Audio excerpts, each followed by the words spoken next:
coming. Thanks, Daniel. Thanks very much, everyone, for coming down. As Daniel said, it's really a momentous day, an historic day for the Port Adelaide Footy Club in our 151-year journey to now have the opportunity for young girls to dream of playing for Port Adelaide and run out, just like boys have for the last 150 years. Is a really exciting day. We're thrilled and delighted. We've got a lot of work in front of us, but we're really confident in the position we're in, and we can't wait for that December 2022. Hopefully, as Gil suggested, Showdown, Adelaide Oval, December 22 to kick off our first game in AFLW. So, as I said, really exciting day. Our members and our supporters are thrilled. We had a bit of an experience last week where just the energy and the excitement that the young girls brought by just being around the club gives us a sense of what that's going to do. We bring, Port Adelaide is unique. We bring that authentic history and heritage to AFLW. We bring rivalry through the Showdown, and of course the iconic game day. We're really, from a partner point of view, we're really well positioned. We're really excited that our partners are going to be coming with us on this journey, and they're investing and backing us on that, and also our members and our supporters, which is exciting. And then, as part of that, the transformation of the precinct here at Alberton Oval into a premium, not only an elite training facility, but also a match day venue for AFLW through the summer months. We're really excited about. So, as I said, really big day for our club, and now we've got a lot of work to do, and we look forward to that. How much work has gone into getting here today? Yeah, so I mean, some would say 150 years, women have had an enormous role to play in our football club, just not on field. So now we get to complete that journey. So it's been coming for a long time. You go back to there was a Showdown, I think, in 2003, 2004 that Jenny Williams was really instrumental in, the role that so many women over so many years have played in our club. So it's whilst the AFL licence submission has probably been a real focus for the last 12 months. It's really a journey that's been going for a lot longer than that. I know you touched on it with the redevelopment, Joe, but what are the next steps in terms of getting everything in order to get ready?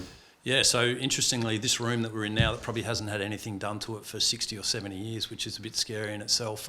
Probably in the next couple of weeks, the work under here begins. So the first stage is the renovations of the change rooms through the Williams stand, which will allow for these change rooms will become AFLW compliant, which will be great for AFLW, but also for community sport. One of our visions for the precinct here is that it gets used more as a venue for junior girls and boys in the district. So that work starts next week. What about when you go for a head of AFLW coaching? When do all those appointments start taking place? Yeah, so Chris and his team will be in market. I guess that's been part of the preparation that our steering committee have been doing. So they'll be in market, if not later this week, early next week, for a number of really key roles. I guess we've done a lot of preparation. We have got some people in mind. But yeah, that'll be from next week. Sorry, you go. Is it important that they are potentially women who come into the club? Yeah, absolutely. I think part of this is, part of this is about providing more opportunities for women, and that's not just on field. That's in coaching. That's in administration. We've got some amazing women that are already involved in our club, and one of the great things about AFLW and for us having our own team now will be providing more women with opportunities, not just on field but through the whole club. Erin Phillips, inaugural coach. Yeah, so I think we've said clearly our ambition is to have a head coach who is a woman. We'll be after the best possible candidate to fulfil that role, and like is always the way with Port Adelaide, we're here to win, so we want the best possible person that's going to create an environment and drive that culture through our club. Richard, you've been involved with the club for 20 years. Where does this rank in terms of achievements that you've seen?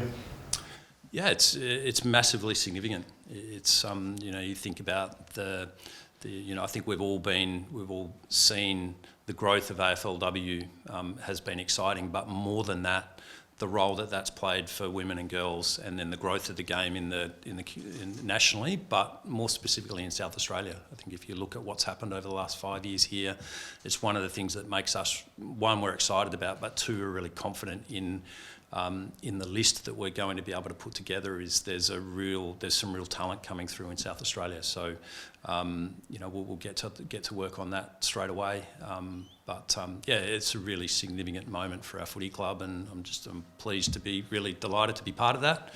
But most importantly, again, it's about our members and our partners and all the people that are around the club, and also the amazing women that have been on the journey at Port Adelaide for a long, long time. What do you know about the way the list will be constructed, whether it's concessions or how will it go over the next 12 months to get to a point where you've got a football team that can compete? Yeah, so all of that will be in, Chris and his team will be in sort of conversation with the AFL around what that looks like. I mean, there'll be a combination of, I would have thought, the opportunity for list concessions for talent within South Australia for a period of time, so that will be important. There will be women who are around the country playing at other clubs that might be looking to get home back to South Australia. So we'll be working on that from now, effectively, to build the strongest list we possibly can. Your academy, a lot of good players coming through there. Do you think you'll get priority on some of those players? Is that how it's going to work? Yeah, we would certainly hope so. And one of the really important things, which was a big part of our submission, is our ambition is to over-index in Indigenous and multicultural talent. We think that our club, but also South Australia, lends itself to that. If you look at the AFLW competition, I think there's 4% of the competition are Indigenous multicultural compared to 13% in the men's game. So there's a big opportunity to be able to do that, but that then comes back to the support structures and the mentoring and the programs you actually put around your players and your athletes. So again, they're all the things that we've been doing put a lot of thought into and a lot of planning and preparation. And the great thing now is we get to actually bring that all to life. Any suggestions in your proposal that the Guernsey should perhaps be black with some white lines down? Plenty of suggestions, yeah, for Showdowns, yeah.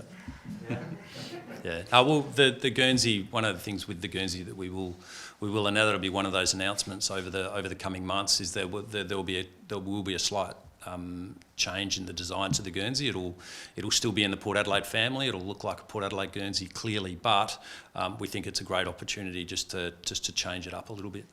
Might have been discussed, Richard, but would the skipper be wearing number 1 as well? Yeah, absolutely. I think that's one of the great things that Port Adelaide brings to this, is that history and heritage. So the captain will be in number 1. It'll have 1870 on the back of the Guernsey. All of those, one of the induction that the girls will go through when they come into the club around what it means to represent Port Adelaide and what they're representing. They'll bring all of that with them. And as I said at the start, is our ambition coming into competition is not to make up the numbers and be the 18th team. We're there to win from the outset, and that'll be part of that induction of when the girls come into the club. Have you or the AFL learned any lessons, if you want to win straight away, have they learned any lessons about the previous expansion, about how you guys will be able to compete straight away, list-wise or talent-wise or anything? Yeah, I think one of the great advantages for us as a club is we've been able to monitor and observe all of those learnings. We've spoken to a lot of people, our steering committee, and a thank you to the people that were involved on that. They've done a lot of work over the last 12 months, and one of the key things that they've been doing is speaking to people who have been through the experiences before. And that's not only on field, but that's also off field, in terms of how do we integrate our AFLW team into our club so it's embedded. There's a lot of things that we need to be prepared for. We become like 14 other clubs at the moment. One of the big challenges they're dealing with is you become a 12-month-a-year operation. So how you manage that with your people and with your departments is really important. Do you think there'll be much sharing across the men's and women's programs? We're seeing a lot of coaches coming out of men's assistants. Yeah, look, I think, again, as I said, our ambition is to make sure that with our W program, we put in place the best program that's going to give us the chance to create a fantastic environment, which gives us the best chance to win. So whatever that looks like, that's where we'll be going. I think Chris and his team, they do a fantastic job, and our football department you know, one of the leaders in the AFL. So they've got a lot that they're going to be able to bring to this, but we're going to need to make sure we provide the dedicated resource to give our AFLW program, as I said, the best opportunity to win. I imagine there are a lot of kids out there who might support the Port boys, but the Crows girls at present, how do you go about getting them back on side? Yeah, well, hopefully it won't be too difficult. I think, you know, one of our key messages to the AFL was that, you know, the reality in South Australia, given the parochialism of this market, is there's probably 40% of the market indifferent to AFLW at the moment, and you need to get Port Adelaide in. And now that Port Adelaide are in, hopefully we can wind a few of those back. I know there's a few mums and dads that might be pretty keen to get their daughters back, but yeah, anyway, we really look forward to that. We had great, even just around the submission, I think we had 4,000 registrations for new membership. So there's a lot of interest, and we know that our members, you know, look at our, you know, record membership this year coming off a COVID year.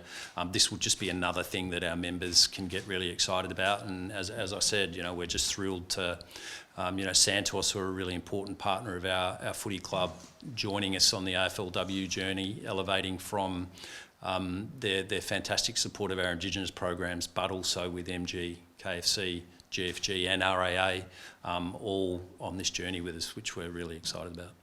I was half joking before, but the Phillips family has had a very proud Port Adelaide history. If Erin, in whatever she decides to do next, wanted to be involved in the club where her dad obviously had so much success, is that something you guys would entertain?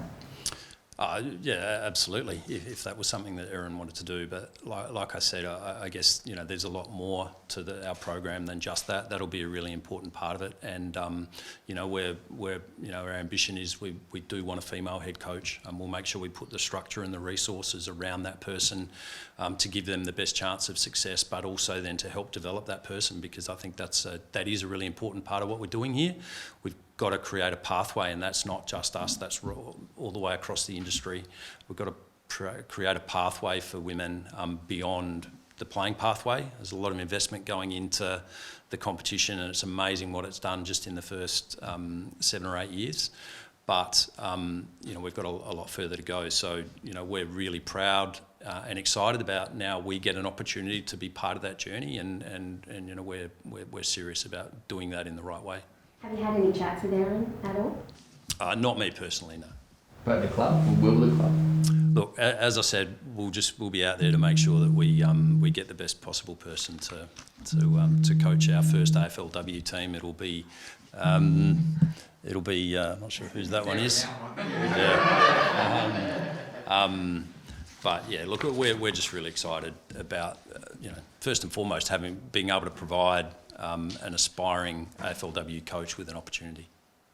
When do you think you'll make your first player announcement? Do you have to wait a year for that? Yeah, I would imagine that will be part of the process with the AFL. I mean, the draft obviously happened a couple of weeks ago for the coming season. I guess that gives us a bit of a sense of the timing. One thing that will be really important for us going into next year is our Next Generation Academy program and investing in that. So we would, you know, for the girls that are in that program, we want to give them as much preparation and readiness to be ready for that 2022 season. So, you know, the girls that were down here the other day for the photo, I mean, they're just so energetic and excited about the opportunity. So, you know, we're going to be really looking forward to working with them. And now the great thing is there's end in sight and something for them to aim for, which is terrific. Is there a view to try and have a sort of season 4 in the SANFLW competition, or? Yeah, look, we probably for a number of years, our ambition was to get into the SNFLW. It was a pathway for a range of reasons. We haven't been able to do that. I think our view is now that we know that we're in season 7, which is December 2022, we'll be putting all of our effort into that and making sure we're as prepared as we possibly can be. But there's no doubt that we'll be paying even closer attention to what's happening in the SNFLW, the talent that's coming through in South Australia, but also around the country, because it's a pretty important reason to do that.